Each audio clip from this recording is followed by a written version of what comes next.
Fine. Quiet class. Pay attention, Jester, and you can go out and talk in the floor. Class quiet. Avinash, keep buttons to the lab code. Okay. So today we'll discuss about Excel osmotic fragility test. So before discussing Excel osmotic fragility test, you should know types of morphological abnormalities. Morphological abnormalities of RBC leading to an anemia. So we have various morphological abnormalities, right? So tell me some examples. We have sickle cell anemia, right? In sickle cell anemia we have sickle shape. Then others? Spirocytosis. Okay, hereditary spirocytosis. Spirocytosis. What happens in spirocytosis? The shape of the RBC will be in spherical in shape. Also keep in mind, the normal shape of RBC is biconcave shape. Here it became spherical, and also this will be somewhat large. Okay, the size of RBC will be somewhat large. Okay. Then what gives shape to the RBC? What gives shape to the RBC?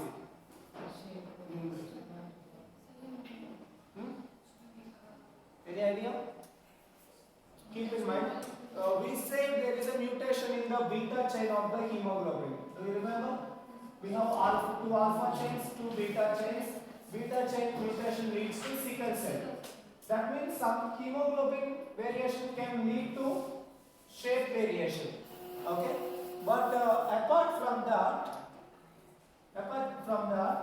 if you remember, what is G6PD deficiency? Yes. In G6PD deficiency, what happens? Or in the presence of G6PD, what happens?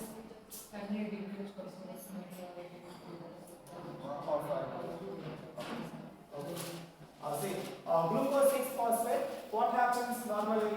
It will create NADPH. That NADPH will create glutathione. This glutathione will maintain the RBC membrane. That's what we are saying. This will maintain the RBC membrane. To be precise, this RBC membrane has a cytoskeleton. We discussed that cytoskeleton also. If you remember, what is that name? Protein name? Spectrins. Alpha spectrin, beta spectrins. Very good. Spectrins. Yeah, now you are on right track. It is the spectrin that gives shape to the RBC or the strength to the membrane of the RBC. RBC membrane strength was given by spectrin. We can imagine spectrin like a iron rods within this wall. Imagine we are replacing iron rods with some bamboo sticks. Then wall won't be rigid. Got it? So here, my conclusion was, in case of spirocytosis, there will be an issue with this is the spectrin mesh. The spectrin mesh became fragile. It's not so rigid. So RBC puffed up. It became spherical. Rather than keeping inside like this, suppressed RBC, now it became like this. Okay. That's how the spirocyte came into the scenario. So now you understood what is spirocyte and what abnormality lead to spirocyte, spectrin abnormality. Okay. Then, other important thing you need to know is something called, obviously one more thing I will tell here, there will be more ROS productions, reactive oxygen species. These ROSes will further enhance the enlargement of cell. ROS or free radicals. Okay, reactive oxygen species or free radicals. So keep this story aside, then I will discuss another thing. You need to know what is difference between isotonic, hypotonic, and hypertonic solutions. Hypertonic solutions. In order to understand these three solutions, you need to know a simple concept, the concept of concentration gradient. GRADIENT, okay? Concentration gradient. So I will discuss what is concentration gradient. This you studied in 6th to 10th, up to 12th you might study. I will still recall it. So there is a famous experiment. What we done in that experiment means, I took a small petri dish. In this petri dish I kept water, just normal water. To this petri dish I kept a potato, a peeled potato. I made a cube of potato, I kept in it. Okay. Then I punched a hole in the potato. So I punched a hole in the potato. Now there is a small cavity within the potato. This is a potato. Okay. The idea is, in this well, in this depression, I will keep sugar solution, sugar syrup. I kept a sugar syrup in this well. Now, potato has small pores. This can be stated as a membrane. What type of membrane? Semi-permeable membrane. So potato acting as a semi-permeable membrane, and liquids can move. Okay, there will be a movement of liquid. The rule of concentration gradient is the movement of water. The movement of water is always, write this statement, very important. The movement of water is always from low concentration area to high concentration area. Water always moves from low concentration area to the high concentration area. This is the movement of water. It's not vice versa. In that context, water has low concentration and sugar syrup has high concentration. Sugar syrup has high concentration. What will be the movement of water?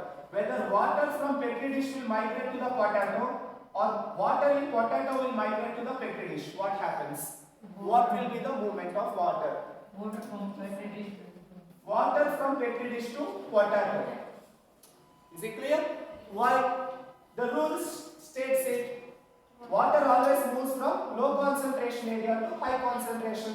Water has low concentration and inside potato high concentration. So water migrated into the high concentrated potato. Okay, this is how the plants will take their water. Even though plants don't have respiratory system or they don't have heart, right? Circulatory heart. What happens in the plants means, see, very beautiful, all physics only. This is soil, okay? Soil has water, but inside the plant there is a starch. So it has a concentration gradient. So now the movement of water will be from ground to up to the tip of the plant. Because of this concentration gradient, the water has moved into the plant.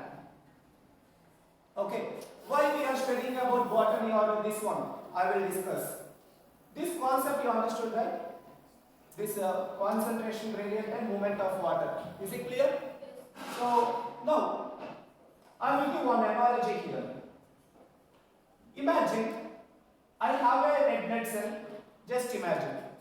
And this red blood cell has salts. What salt it has means NaCl. The salt concentration of this red blood cell is 0.9 grams per deciliter. Or I need to cross verify grams or milligrams.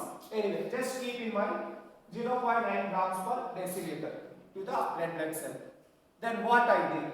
I suspended this red blood cell in a solution. In that solution, I also kept 0.9 grams of NaCl. Solution has 0.9 grams of salt. Inside the red blood cell, there is 0.9 grams of salt. What will be the movement of water? Nothing. Water won't move anywhere. It will be remains same. Because outside and inside same environment is there. Same concentration is there.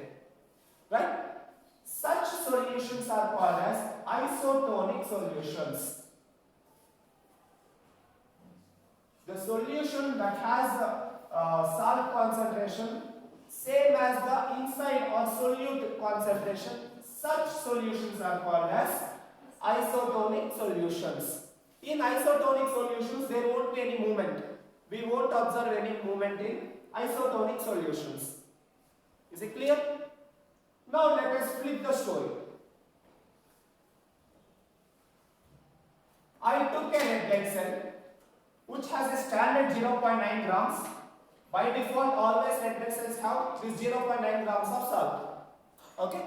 Now, this red blood cell was suspended in a normal water. No salts in the water. Now tell me the concentration gradient. In the water, low concentration, and inside the red blood cell, high concentration. What will be the movement of water now? Inside the cell. Now, this water will enter inside the cell from low concentration to high concentration. Am I correct? Okay. Now the cell size will enlarge. The cell size will start enlarging. Swelling of cell will be observed. Okay. So this swelling is called as hypotonic swelling. Hypotonic enlargement or swelling of red blood cell. Hypotonic swelling or enlargement of red blood cell. Now we understood why red blood cell enlarge. The reason is movement of water inside the cell because of concentration gradient. Is it clear? Any doubts so far? No, right? Such solutions are called as hypotonic solutions. If you suspend a cell in a hypotonic solution, the cell will enlarge. Any doubts so far? No, right?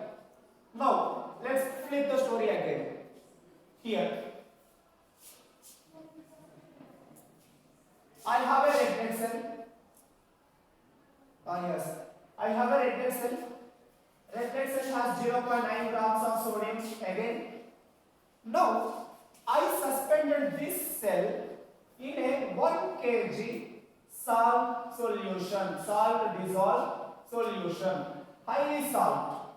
Okay, salt is 1 kg. Okay, actually that is called brine solution. If you know, okay, Dead Sea has brine. That means highly salt concentrated water. Anyway, clear right? Now, what will be the movement of water in this? Cell to the solution. Here low concentration, in this analogy, in this condition, this has low salt and outside heavy salt. High concentration, here low concentration. The movement will be like this, from cell to outside. From cell to outside. Is it clear? Yes. So in hypertonic solution, the cell size will decrease. Cell size will decrease. It will shrink. The cell will shrink when we subject the cell to the hypertonic solution. Is this concept clear? Isotonic. In isotonic, inside environment and outside environment is same. Salts are same, so there won't be any movement. Net movement will be 0 because same salts are present. Okay. I will give one simple example. If your body temperature and this table temperature same means you won't feel any temperature difference. You will feel it's normal object because your both temperature is same. Here also the same salts are there, so there won't be any movement. It will be in same position. The cell size won't get affected in isotonic solution. Clear? Why we are using this one? So we understood the basics of concentration gradient and its effects, and I will give some more real life examples. Just imagine what will be the concentration of saline we are giving to the patient. The saline concentration should be same as red blood cell concentration.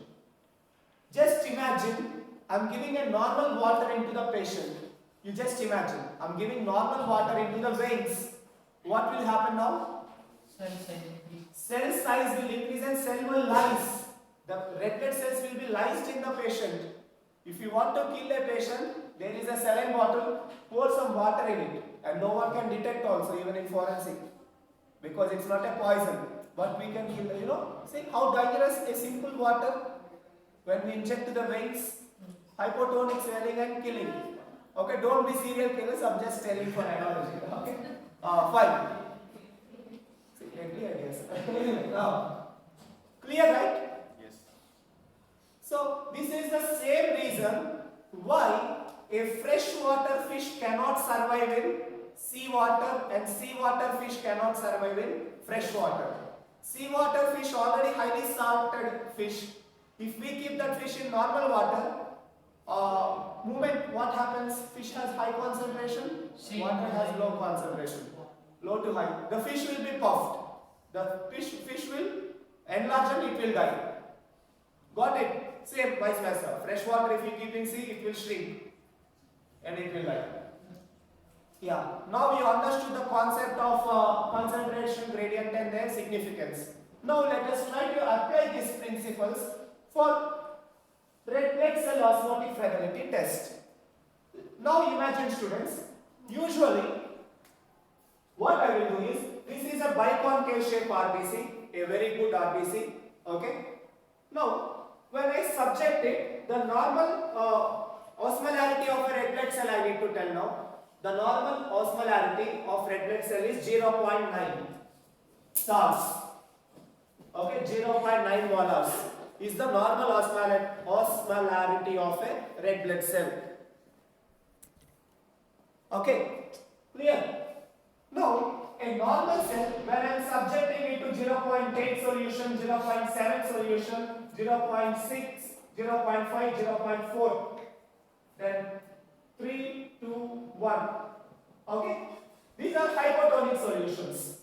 The salt concentration are reduced in these hypotonic solutions.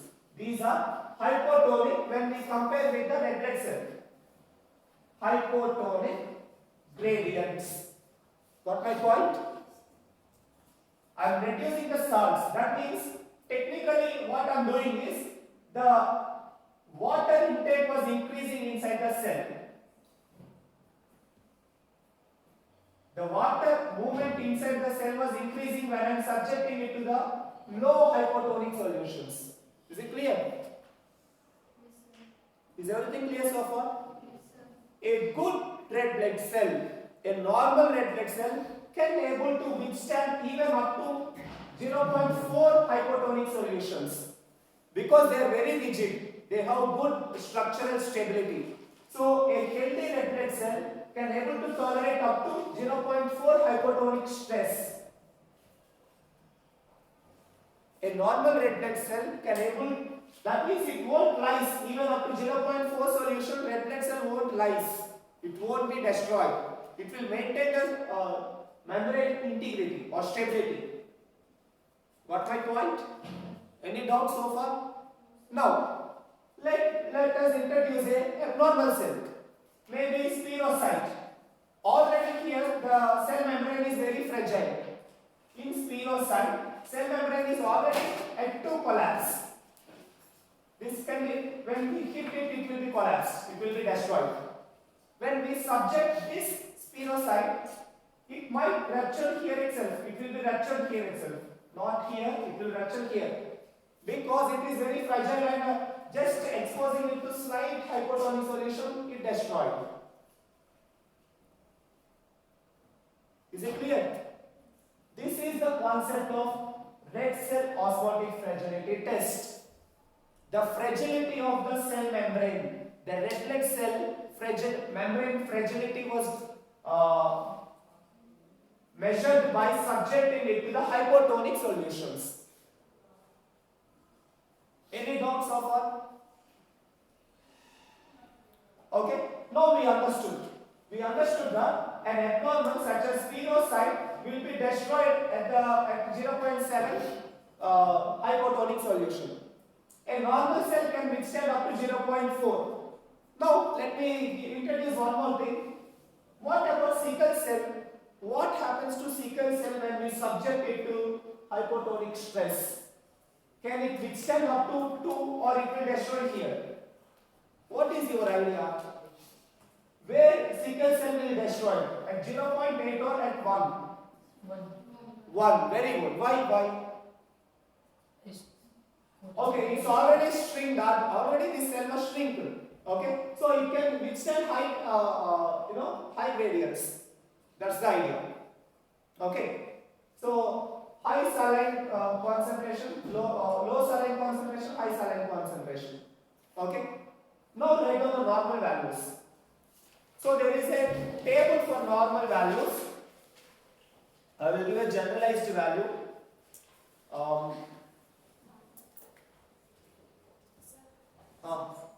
Yes, Rejoice. Okay. That is why I kept this table here. Now you focus on this table. Now you will understand. See here I kept various salt solutions. 7, 6, 60, 55, 50, 45. Okay. If we keep a normal red blood cell in this sodium, when we keep a normal red blood cell, the normal cells not lysed up to 0.45. After 0.45, the red blood cells are lysed. Red blood cells are busted, and we saw reddish supernatant in the top. The higher the red color, the higher the lysis. So we can even measure the amount of lysis by measuring the supernatant. Here we will keep B Lambert's law. That's it. Colorimetrically we will measure the supernatant. Okay. Ideally, it should be ruptured after 45 in a normal condition. Now let us see a hereditary spherocytosis. In hereditary, rupturation happened, lysis happened at the second itself. At 0.65 itself, we got a rupture of the cells. Slight pinkish hue is there here. Okay, this is osmotic fragility test. Why we are doing this test? What are the alternative to this test? Actually, we can just do PBS, right? Peripheral blood smear. Make a smear. You can check spirocytes. Directly we can do it. Listen. In PBS, the chances of detection is very less. Only an expertized technician can able to verify PBS. Only an intern students or we, even I cannot identify a difference between spirocyte and red blood cell. So the chances of missing spirocyte in PBS is high. That's why we are taking this alternative approach, osmotic fragility test. Okay, this is also cheap and more reliable, more standardized technique. Right? So just solutions, dissolving, concentrated solutions, keeping a drop. Okay, some things we need to mind. The amount of blood we are taking should be a standardized blood drop. You should not take various sizes of blood drops. Then you won't get a proper results. Okay, so that is a normal thing. So a standardized amount of blood should be added to higher hypotonic solutions. Okay, that's it. Then what differential diagnosis you will do? So you suspected patient. Okay. So we came to know we got a patient. Patient said his father also having some hemolytic disorders. Father always getting jaundice, anemia, and we got his son, 19 years old boy. And what we suspected, this patient has some hereditary anemias. Some anemia is ongoing in this body. We don't know what type of anemia. It might be sickle cell. It might be anything. So first what we did, we performed the CBC. CBC values showing a decreased values, CBC showing reduced counts, especially MCQs will be reduced in osmotic fragility test. A decreased MCQs value is a indicator of possible spirocytosis, but not a universal indicator. Parallelly, we did peripheral blood smear. Parallelly, we did a solubility test to check sickling status. Then we also did osmotic fragility test, red cell ROFT, red cell osmotic fragility test, or sometimes they are saying FT test, fragility test. Okay, in this test we can detect hereditary spirocytosis. When this test came normal, then we will go for genetic analysis. We will see whether any genes responsible. There are hereditary genes will directly detect the genes and he will give the report. Okay, that is the only treatment to this patient. Okay, one more thing. Bulging of red blood cell can also seen in folic acid deficiency. Do you remember? In folic acid deficiency, vitamin B12 deficiency, there will be a bulging of cell, but that is not a hereditary spherocytosis. Keep in mind, in vitamin B12 deficiency, the cell is still strong, the membrane is still strong. Only in spherocytosis, the spectrin defect will be there. In B12 deficiency, spectrin will be good. So, to differentiate a megaloblastic anemia from spherocytosis, solubility test is the ideal test. Got my point? In PBS, you cannot differentiate a megaloblast from a spherocyte. Vitamin B12 tablets से तो बता सकते हैं. Vitamin B12? Tablet. Yeah, but that requires some time, right? You need to give supplementation. Patient should come again after 3 days. So it's not a direct test. There will be, follow-ups. So directly we can catch by solubility test, simply. Okay. Let me check any points I missed in this. Yeah, incubation. So we have to incubate these cells for 30 minutes. There is a criteria for incubation. Okay. So 30 minutes, and yesterday I saw one more point. See, we need to do centrifugation after incubation, but that centrifugation should not be done at high RPM. Never perform high RPM centrifugation. When we perform high RPM, that means 1000 RPM centrifuge, the blood will lyse during centrifugation process. So this should be done at low RPM, maybe around 200 RPM. It should not be performed at high RPM during centrifugation in osmotic fragility test. Yeah. So, yeah, then what will be the natural destroyer of spherocytes in the body? Where these spherocytes will be destroyed in the body? A normal red blood cell, okay, when it is passing through a very narrow blood vessels, it can squeeze through it and it can survive. But a spherocyte will be destroyed in narrowest blood vessels, okay? These narrowest blood vessels will be extensively seen in spleen. So spleen will remove spherocytes from the circulation. Spleen will lyse the red blood cells of spherocytes especially. If a patient has a hereditary spherocytosis, it is the spleen that is responsible for causing anemia in the patient. Any doubts? You understood my point? Blood vessels block नहीं होती sir. Spleen has a flexibility.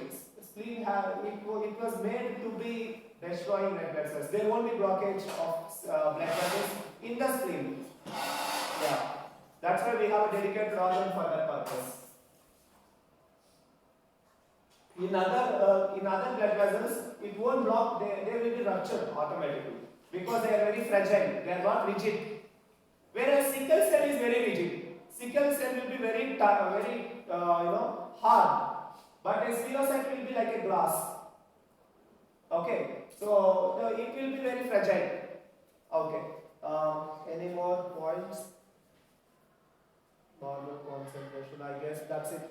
Maybe when we are doing quiz, you might understand in depth things, and that's it. So let me try to get any questions for you. So, one question is there. What is the principle behind fragility test? What is the principle? Concentration gradient test. It is checking the lysis of the cell membrane, the membrane stability and membrane lysis at hypotonic stress. That is what this test is detecting. And what will be the values of fragility test in case of sickle cell anemia? Will it increase or it will decrease? Increase. Value will decrease. Okay, that means the hypotonic value will decrease in sickle cell. Okay, you see the values. Whereas in hereditary spherocytosis, the value will be increased.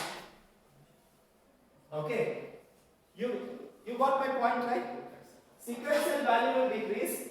That is hypotonic stress. Don't get confused here. Yeah. Then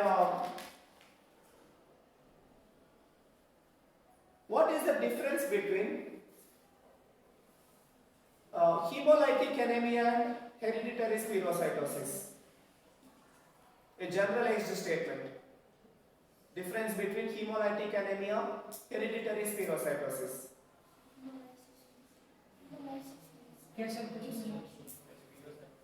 How his spherocytosis is different from hemolytic anemias? Yes, Miss. Destruction of RBC that leads to the anemia, whereas hereditary means it's a genetic disorder. Very good.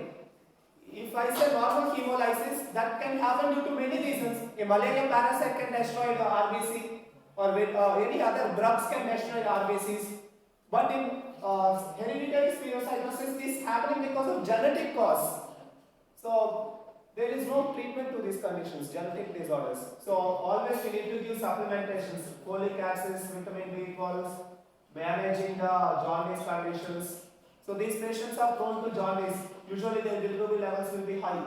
They will be always in jaundice condition. Hepatomegaly can happen, splenomegaly can happen. And there is one more problem with spleen. When we are trying to remove spleen, that is called splenectomy, the chances of bleeding is very high. Patient might die due to heavy hemorrhage. Okay. Yeah, spleen has its own issues. Shall I say one more serial killer thought? If you want to kill any person, don't. Okay? If you stab near the splenic area, they will die due to heavy bleeding. Okay? Because bleeding from spleen stopping is very tough. Okay? If you want to safely, if you want to threat the person, stab from front. If you want to kill them, stab from back, side. Oh, it's left. Spleen is in the left. Okay. Lateral to the stomach. Okay, sir. Alright? No. So they're taking granted. Anyway, that's it. Any doubts? No, sir. Then we'll go with the quiz now. Yes. Get ready.